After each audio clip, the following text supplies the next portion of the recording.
कभी तो कहाँ है, हो गया 5 मिनट की नहीं आए? मतलब आप लोग सुनने के मूड में हैं, मुझे बोलने का एक्सपीरियंस है, तभी सुनना पार्ट 1 पार्ट 2 पार्ट 3 ढाई घंटे 1.5 घंटे 2 घंटे की है। और मैं 2 जगह बोल के आया हूँ, शाहपुर पर सवा में हाफिज मसीहुद्दीन की मौजूदगी में, ठीक है, कार्य शगली थे। फिलहाल आप सुने, मैं पूरी जान लगा दूंगा आपको सुनाने के लिए। आप कहते हैं सुभान अल्लाह, फिर से जरा कहते हैं सुभान अल्लाह।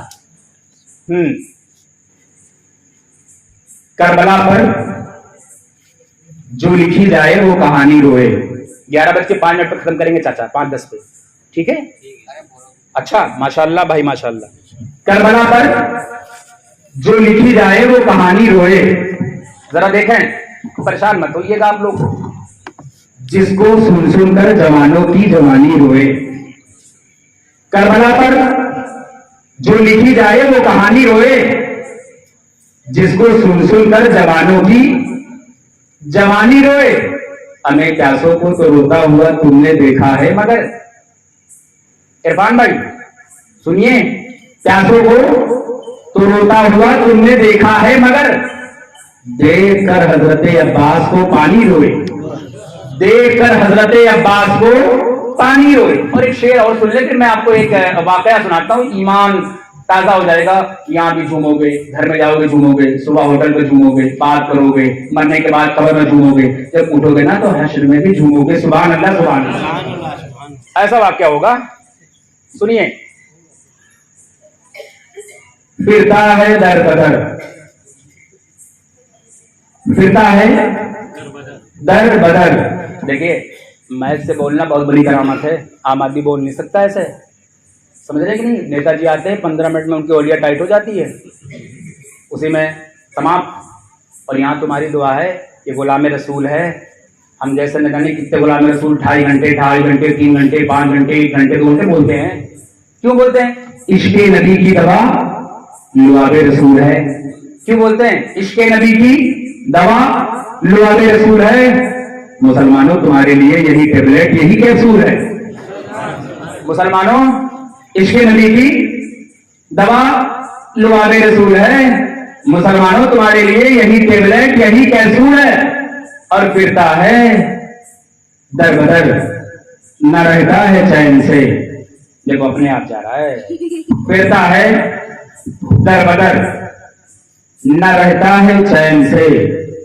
शर्मिंदा है आज भी पानी हुसैन से, शर्मिंदा है आज भी पानी हुसैन से। जरा एक बार जी लगाकर दुरूद पाक पढ़ ले। अल्लाहुम्मा सल्ली अला सय्यदना व शफीना व नबीना मौलाना मुहम्मदिन बारिक वसल्लिम सल्लु अलैहि सलातो व सलामन दाइमन अलैका या रसूल अल्लाह सल्लल्लाहु अलैहि वसल्लम। ये करबला है, करबला। कैसा करबला और कैसा नाती, कैसा नबी। मेरे नबी तुम्हारे नबी।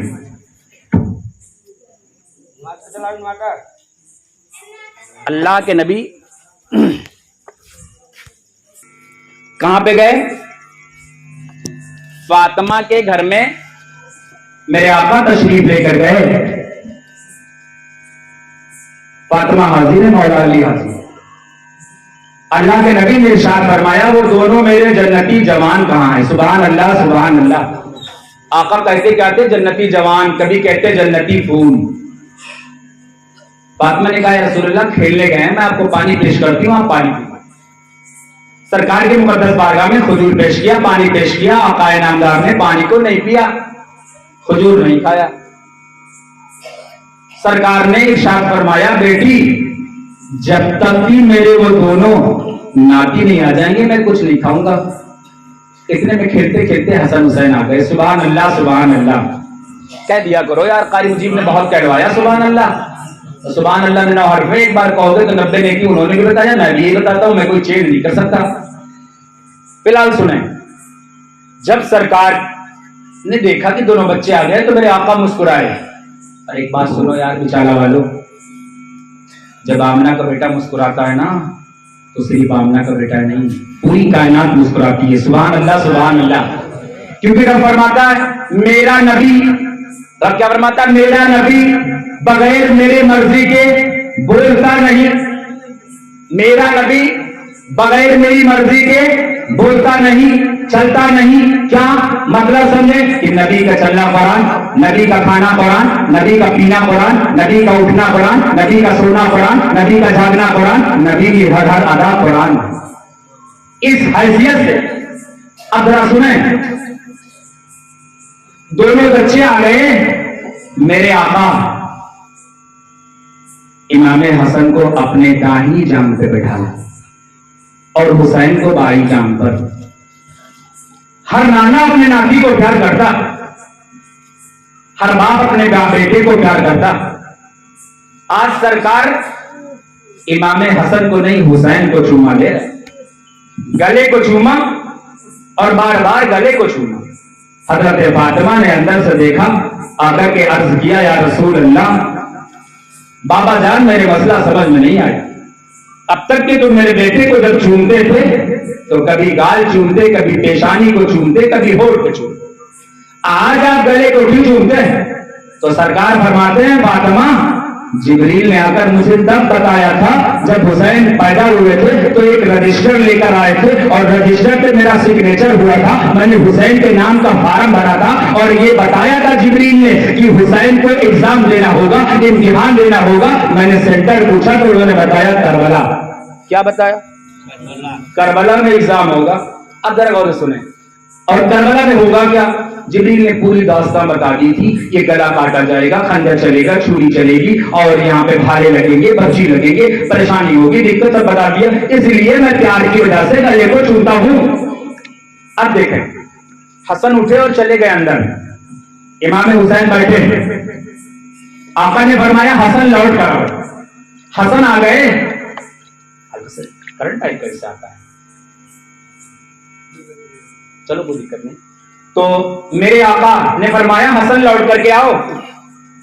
इमाम हसन लौट कर आए। आका ने फरमाया पढ़ते हो? कहा हाँ पढ़ता हूँ। कहा अपने उस्ताद का नाम बताओ। कहा मेरे उस्ताद का नाम है अली, मेरे उस्ताद का नाम है फातिमा। दोनों बच्चों ने कहा। उसके बाद हसन ने कहा नाना जान हम जरा अंदर जाना चाहते। आका ने फरमाया जाओ। हुसैन बाएं दानी बैठे हैं, अब बाएं दानी बैठे थे और उठ करके आए, दाहिनी दानी बैठ गए। आका ने हुसैन के दाहिने गाल पर हाथ फेरा, फिर बाएं गाल पर हाथ फेरा, फिर गले पर हाथ फेरा, फिर मेरे नबी ने हुसैन के हाथों को चूमा, फिर मेरे हुसैन ने भी जानते हो नाना के गले पर हाथ फेरा, फिर बाएं तरफ हाथ फेरा, फिर गले पर हाथ फेरा, फिर नबी के हाथ को चूमा। अब आका नामदार सल्लल्लाहु अलैहि वसल्लम ने इरशाद फरमाया, अरे हुसैन मेरा एक सवाल है, जरा सवाल का तुम्हें जवाब देना है। इमाम हुसैन ने कहा नाना जान कोई भी सवाल आप कर ले। कि हुसैन बताने के लिए तैयार है। फातिमा ने डांटा, अली ने डांटा, कहा ऐसी बातें नहीं करते, ये सारी कायनात के मालिक है, ये अलग बात है कि तुम्हारे नाना है। तो आका ने फरमाया फातिमा खामोश हो जाए, अली आप भी खामोश हैं, यहाँ नाना और नाती की बात है, सवाल मैं करूंगा और जवाब हुसैन देंगे। आकाए नामदार की मुकद्दस बारगाह में अभी 6 बरस की उम्र पाक है। इमाम अली मकाम रज़ियल्लाहु ताला वारहु अन्नाबी आका ने इरशाद फरमाया हुसैन ये बताओ मर्तबे में तुम आला की हम। क्या पूछा?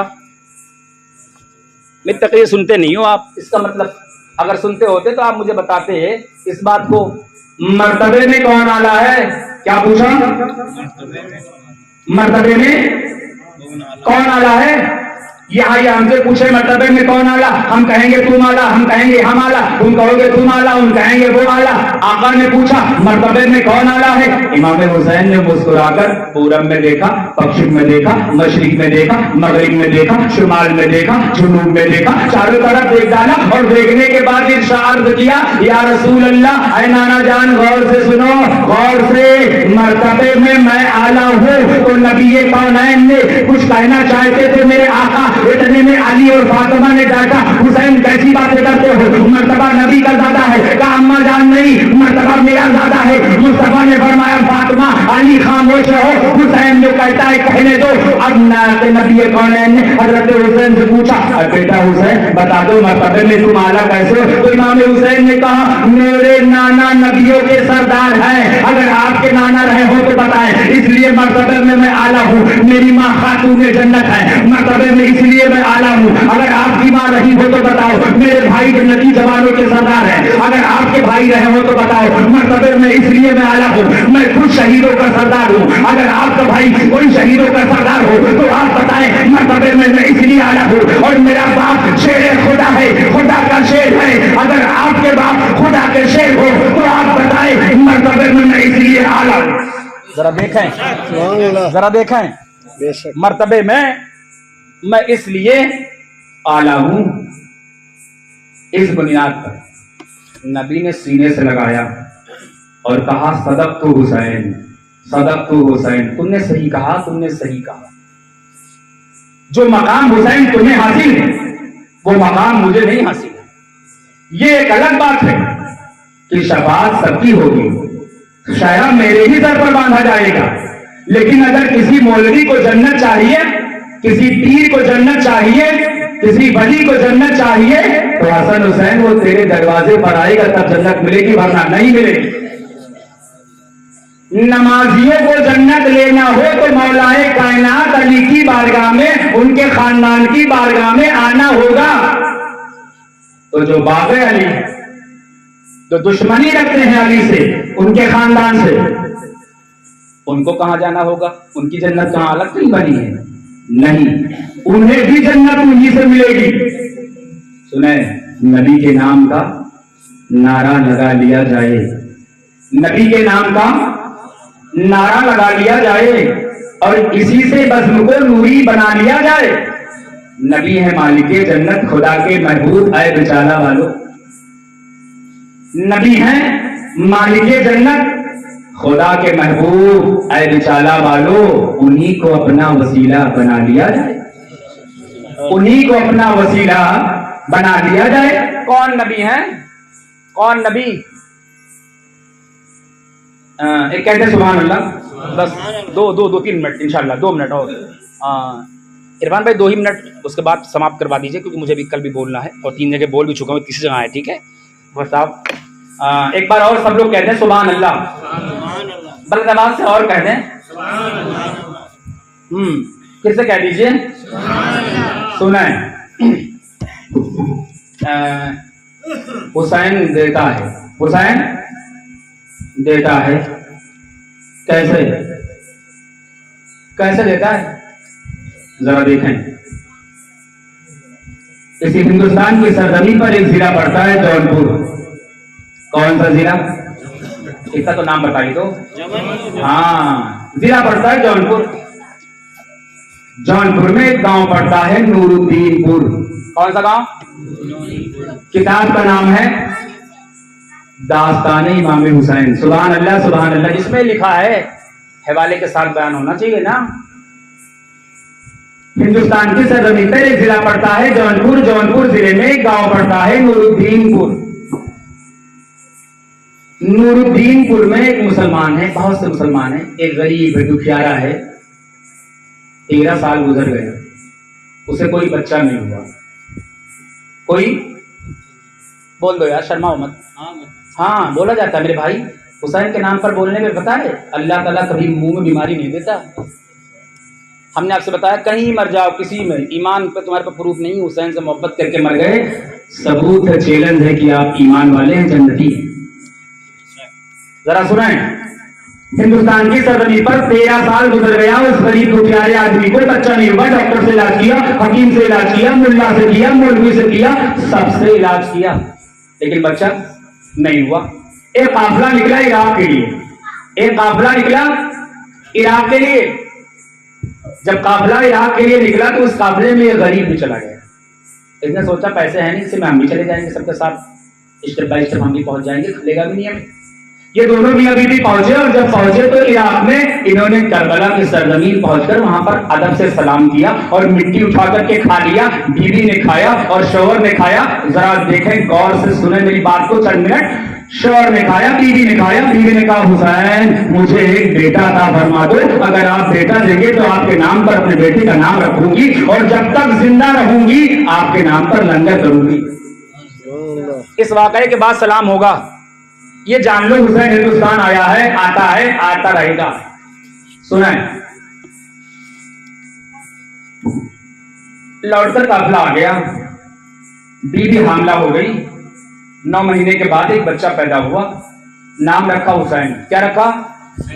बोल दिया करो मेरे भाई, हम लोग थक जाते हैं ना जब बोलते हो, थोड़ा सा इसी बहाने से मौका भी मिल जाता है और तुम्हें नेकी भी मिल जाती है। क्या रखा? हुसैन।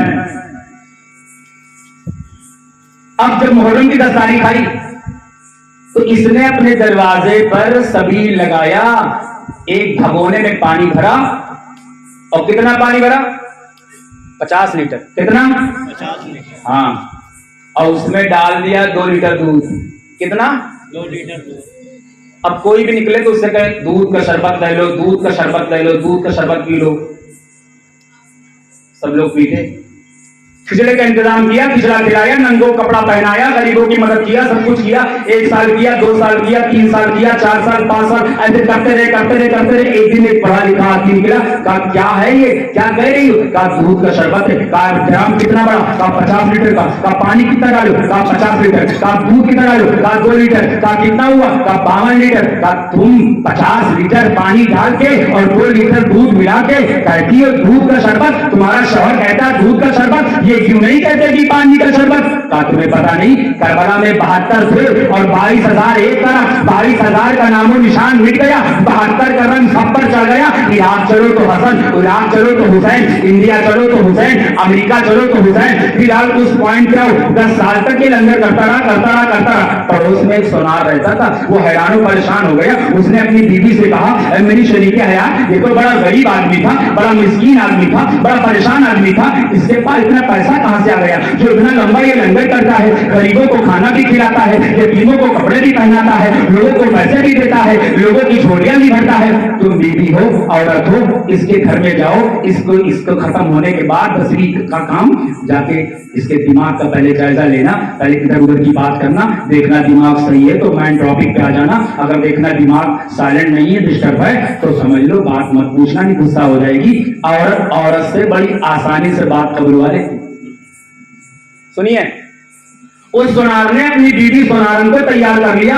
अब 3 दिन के बाद सोनारा गई, अस्सलाम वालेकुम। वाले सलाम, क्या हाल है? हाँ ठीक है। कैसे आई हो? मैं आ गई ऐसे। एक बात बताओ, तुम्हारे शौहर क्या करते हैं? हाँ ये करते हैं। तुम्हारे घर में जो लड़का, तुम्हारा क्या नाम है? का हुसैन नाम है। का पूछना क्या चाहती? औरत का दिमाग एकदम सही था, क्योंकि 10वीं तारीख के 3 दिन गुजरा था, उसने लंगर हुसैन किया था, शहीदों के नाम पर लंगर किया था, शहीदों के नाम पर सबील पिलाया था, नंगों कपड़ा पहनाया था, भूखों को खाना खिलाया था। अल्लाह इतनी बरकत देता था ना, रोज बरोज हर साल एक डेट बढ़ती जाती, एक डेट बढ़ती जाती। कसम खुदा के दिल से करते करके तो देखो। अब उस नारायण ने पूछा, बहन एक बात बताओ, बुरा मत मानना, ये जो तुम हर साल क्या पागल हो गई हो क्या? कितना पैसा तुम्हारे पास आ गया जो हर साल हुसैन, हर साल तुम लंगर करती हो, गरीबों को कपड़ा देती हो, मिस्कीनों को पैसे देती हो, ये सब क्या करती हो? ड्रामेबाजी ये क्या है? तो जानती हो, रोने लगी, सिसकिया बन गई, रोकर कहा, ये जो मेरा बेटा देख रही हो, ये डॉक्टर इंडिया के फेल हो गए, डॉक्टर अमेरिका के फेल हो गए, डॉक्टर पूरे दुनिया के फेल हो गए।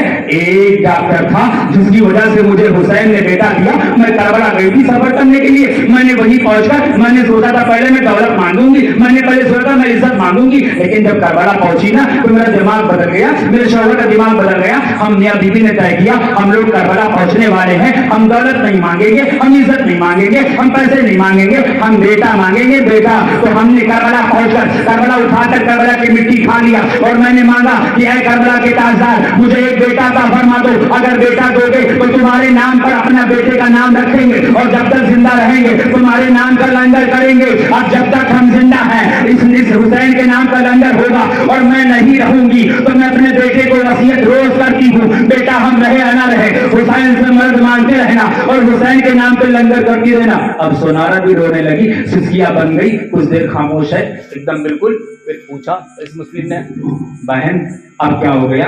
अभी तक तो टाइम टाइम बातें कर रही थी, अब क्या हो गया? कब मैं भी बाछा हूं, मुझे 7 साल हो गया, कोई बच्चा नहीं हुआ। जब हुसैन तुम्हें लड़का दे सकते तो क्या मुझे लड़की नहीं देंगे? कह दीजिए यार सुभान अल्लाह, जरा फिर से कहो सुभान अल्लाह। एक बच्चा जिनको नहीं होता ना, मंदिर मस्जिद दरगाह मौलवी, ये डॉक्टर हो डॉक्टर, सब छान मारते हो बच्चों के लिए।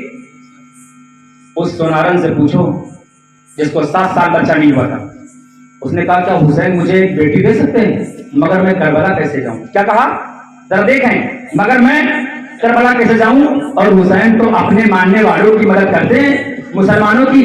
तो इस औरत ने जवाब दिया, नहीं नहीं, करबला के ताजदार के यहाँ हिंदू नहीं देखा जाता, मुस्लिम नहीं देखा जाता, सिख नहीं देखा जाता, ईसाई नहीं देखा जाता, बल्कि मांगने का तरीका देखा जाता है, बल्कि मांगने का तरीका देखा जाता। तुम किस नियत से मांगती हो, तुम्हारा तरीका क्या है, तुम्हारा किरदार क्या है, तुम्हारा मांगने का सिस्टम क्या है। अब ये उन्हीं के घर से निकली और निकल करके आई, आंखें भरी हुई हैं, आज के बाहर है, अपने शौहर ने पूरा वाकया बता दिया। ये पागल नहीं है, ये सीरी नहीं है, ये हुसैन की मोहब्बत में पागल है। ये जो बेटा टहल रहा है ना, ये किसी और की बदौलत नहीं है, ये करबला के ताजदार इमाम हुसैन की बदौलत है। हम तुम दोनों लोग यहीं से दुआ मांगते हैं, मुझे उम्मीद है मुझे भी हुसैन कुछ न कुछ देंगे। अब इमाम अली मकाम की तरफ मुंह किया और मुंह करके दुआ मांगा, ऐ करबला के ताजदार, मैंने तुम्हें जाना नहीं। क्या दुआ मांगा, मैंने तुम्हें जाना नहीं, मैंने तुम्हें पहचाना नहीं, लेकिन आज मैंने सुना है कि तुम कुछ देते भी हो। हमारे पड़ोसी को बेटा दिया है, तो मुझे जरा एक बेटी दे दो, ताकि फख्र के साथ हम भी कहें कि हुसैन की बारगाह में मांगने वालों का तरीका किरदार देखा जाता, जात नहीं देखी जाती। 9 महीने के बाद में एक लड़की पैदा हुई। अब ये लड़की जब पैदा हुई तो उस मुसलमान आदमी को बुलाया, औरत को बुलाया, कहा जरा नाम रख दो, हुसैन ने मुझे बेटी दिया है। तो इन दोनों ने जवाब दिया, हम नाम नहीं रखेंगे, वरना तुम यही कहोगी अगर करबला वालों से, मुसलमानों के वलियों से कोई मदद मांगे तो इनसे नाम रखवाना पड़ता। बेटी तुम्हारी है, तुम्हारा जो जी चाहे तुम इसका नाम रख दो। सोनार परेशान, सोनारिन परेशान, वो सोच रही थी नाम ये रखा है, ये सोच रही नाम वो रखा है। मजबूर होकर जब नाम मुसलमानों ने नहीं रखा तो इसने अपनी बेटी का नाम मोहब्बत से लाला रख दिया। क्या रखा, बोलिए साहब, क्या रखा? लाला। हाँ, लाला। क्या रखा? सब बोलो, लाला। लाला रख दिया मोहब्बत से।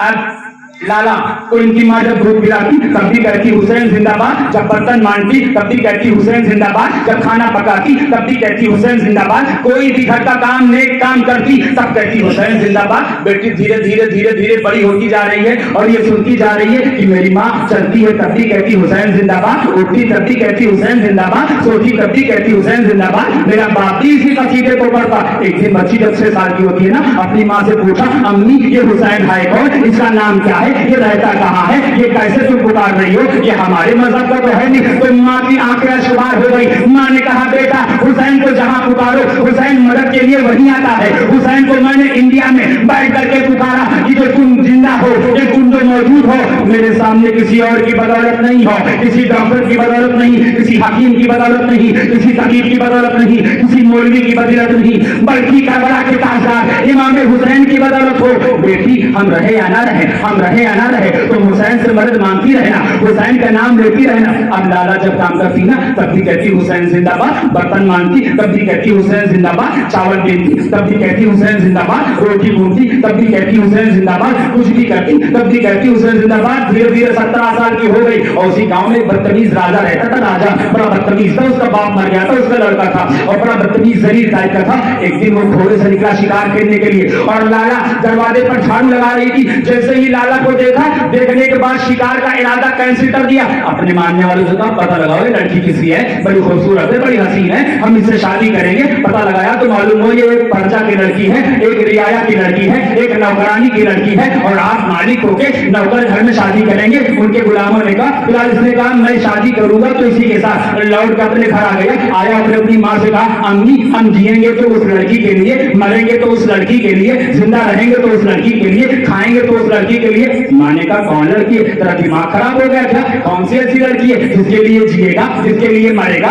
जिसके लिए पिएगा, है कौन? कवर पड़े इसमें सुनार रहता ना, उस घर में एक लड़की पैदा हुई, उसका नाम लाला है, बड़ी खूबसूरत है, मैं उससे मोहब्बत करता हूँ, मैं उससे शादी करना चाहता हूँ। माँ ने कहा, नहीं नहीं, हम राजा है, वो प्रजा है और राजा प्रजा के घर में शादी नहीं कर सकता। वो हमारी बर्तन मांजने वाली है, वो हमारे घर में झाड़ू लगाने वाली है, वो हमारे गंदे कपड़े को साफ करने वाली है, वो हमारे झूठे बर्तनों को साफ करने वाली बिरादरी है। हमारे घर में शादी कैसे हो जाएगी, नहीं हो सकती। फिलहाल बेटे ने जानते फांसी का फंदा लगा लिया और लटकने का इरादा किया। माँ ने देखा रानी साहिबा ने कि अकेला बेटा है, इससे भी हाथ धोएंगे। तो माँ ने कहा, ठीक है बेटा, अगर तेरी बात है तो मैं भिखारी बनकर शानो शौकत के साथ नहीं, एक फकीर की हैसियत से फकीर के दरवाजे पर जाऊंगी। कहा मैं जौनपुर की राजा और कहा वो फकीर, कहा वो सोनार भीख मांगने वाला, गली गली फेरी करने वाला, और मेरा बेटा जिसे हीरे से तौल दिया जाए। फिलहाल तेरी मोहब्बत में मैं जाती। आती है सुनारन तो लाला ने देखा, लालाइन ने देखा, जल्दी से चादर बिछाया, पानी पिलाया, नाश्ता कराया, पानी पिला दिया, नाश्ता हो गया।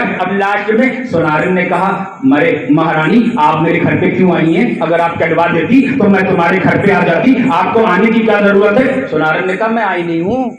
अरे लड़ाई वो रानी ने कहा, मैं आई नहीं हूँ, मैं भेजी गई हूँ। कब किसने भेजा? कहा मेरा बेटा तेरी बेटी के इश्क में पागल हो गया, उसने तेरी बेटी को झाड़ू लगा के एक बार देख लिया, वो बौखला गया है, उसने इरादा किया है कि वो शादी करेगा तो तुम्हारी लड़की से करेगा, वरना नहीं करेगा। तो लालाइन का जवाब सुनो बेचारा वालों, कह दो एक बार मोहब्बत से सुभान अल्लाह सुभान अल्लाह। जरा जवाब सुने। साकिब रजा खान वाकई बताने का काम नहीं करता, जब वो वाकई मतलब समझने की, मैं जो भी बताऊंगा सारी चीजों की दलील सबूत रख कर बताऊंगा। अब लालाइन ने क्या जवाब दिया? नहीं नहीं, हम तुम्हारे नौकर हैं और नौकर के घर की लड़की की शादी नौकर के बराबर वाले घर में होगी, राजा साहब के घर में कभी नहीं हो सकती। हम तुम्हारे प्रजा थे, प्रजा हैं और प्रजा रहेंगे, मेरी लड़की की शादी तुम्हारे घर में नहीं होगी, आप लौट जाइए। क्या कहा? लौट जाइए। मुंह बन गया। कोई बड़ा आदमी आ जाए उसको आप ऐसे कह दीजिए ना, वो शर्मा जाएगा, और ऐसे शर्माएगा कि शर्म उसको आए। जो खुद शर्म से शर्माए वो तो इतना बेशर्म है ना कि शर्म उससे खुद शर्माती, ऐसे शर्माएगा। अब सुने, वो लौट गई, लड़का खुश, देखा मेरी अम्मा आ गई, वो सोचा कि रिश्ता तय हो गया। कहा अम्मी क्या बात है? कहा उसने मेरी इज्जत ही नहीं किया। उन्हें सोचा कि मैं ऐसे बताऊंगी तो मेरा बेटा हो सकता है उसका पीछा छोड़ दे। कहा मेरी इज्जत नहीं किया, पानी नहीं दिया, पानी नहीं पूछा, नाश्ता नहीं कराया। कहा तब? कहा शादी के लिए हाँ। कहा नहीं, वो तुम्हारे साथ शादी नहीं करेगी। तो कहा कि ना करे। अब मेरी जिद है कि डोली कोई और लेके जाएगा, लूट के मैं लाऊंगा। ये राजा के लड़के ने डिसाइड कर लिया। इधर सुनारन की लड़की की शादी मुसलमान और ये सुनारन इनके मियाँ बीबी मिलकर के एक गांव में कर दिए। राजा गांव के मतलब जौनपुर के बगल ही एक गांव पड़ता था, समझ रहे कि नहीं? बनारस, हाँ बनारस, वहां पे तय हो गया। इसको पता चला, इसने पता लगवाया, पता लगाओ किस दिन बारात जाएगी, किस दिन डोली जाएगी, तुझे बताना। इसके किराए की टट्टू थी, चम्मच ढूंढ रहे थे। बारात गई। अब गौर से सुनना, 2 मिनट बस। बारात गई, दुल्हन को विदा किया, माँ ने डोली में बैठाला। क्या कहा?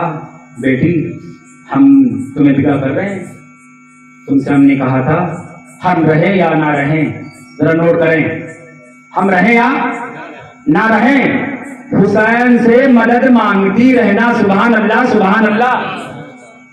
माँ ने डोली में बैठाला तो यही कहा, बाप ने बैठाला तब भी यही कहा। अब मुसलमान औरत आ गई, वो भी कह रही बहन अरे मेरी बेटी जब जा रही हो डोली में, रास्ते में कोई परेशानी आए तब भी हुसैन से मदद मांगना, ना परेशानी आए तब भी हुसैन से मदद मांगना। इसके शौहर ने भी यही कहा, इसके लड़के हुसैन ने भी यही कहा। डोली विदा लेके निकले और वो इंतजार कर रहा है वहां जंगल में, बाग पड़ता था, बाग, उसी बाग के बीच से रास्ते से निकला। दूल्हा दुल्हन एक डोले में रहते थे पहले, लेके निकले। बारातियों पर हमला कर दिया इस कमीने ने। हंसो मत यार मेरे भाई, समझ रहे कि कोई लफ्फाज वाली बातें नहीं है, ये दीन की बात है। तुम्हारे हुसैन का पावर है, ये देता कैसे हुसैन तुम्हारा, तुम्हें लेने का तरीका नहीं पता है। तुम तो स्टेटस लगाओगे ना तो टोपी लगाए रहोगे। स्टेटस का मतलब है अपनी औकात बताना, अपनी हैसियत बताना। टोपी लगा गाना लगाओगे, ये तुम्हारी हैसियत है। जरा देखो, मतलब टोपी भी उसके साथ में रहेगा कि हो, खुद तो वैसे है ही हो और टोपी को भी मारे वो किए हो। फिलहाल सुने, जब बारात बीचों बीच जंगल में पहुंची, तुरंत हमला हो गया।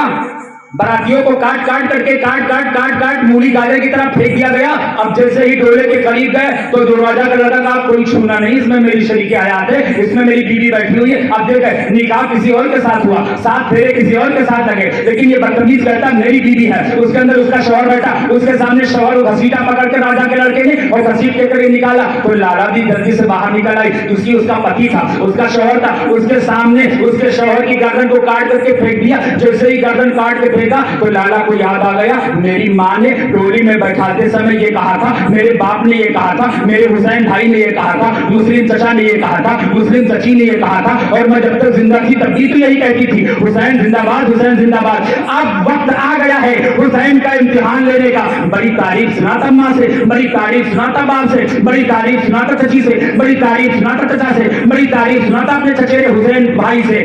आज मैंने मदद मांगने का वक्त आ गया। अब इसने जानते हो क्या क्या किया, न इधर देखा न उधर देखा, आंख को बंद किया और कहा, अरे करबला के ताजदार, आज मेरी इज्जत लूट गई, आज मेरा शौहर लूट गया। अब कोई जब देखेगा, कोई पूछेगा तो यही कहेगा ये लड़की के पैर नहीं सही थे, इसके हाथ नहीं सही थे, ये कल जिस दिन थी इसने पहुंचते ही अपने पति को खा लिया, अपने पति का मर्डर करवा दिया, इसके कारनामे अच्छे नहीं थे, इसके तरीके गंदे थे। अरे हुसैन, आज मेरी इज्जत के लिए, आबरू के लिए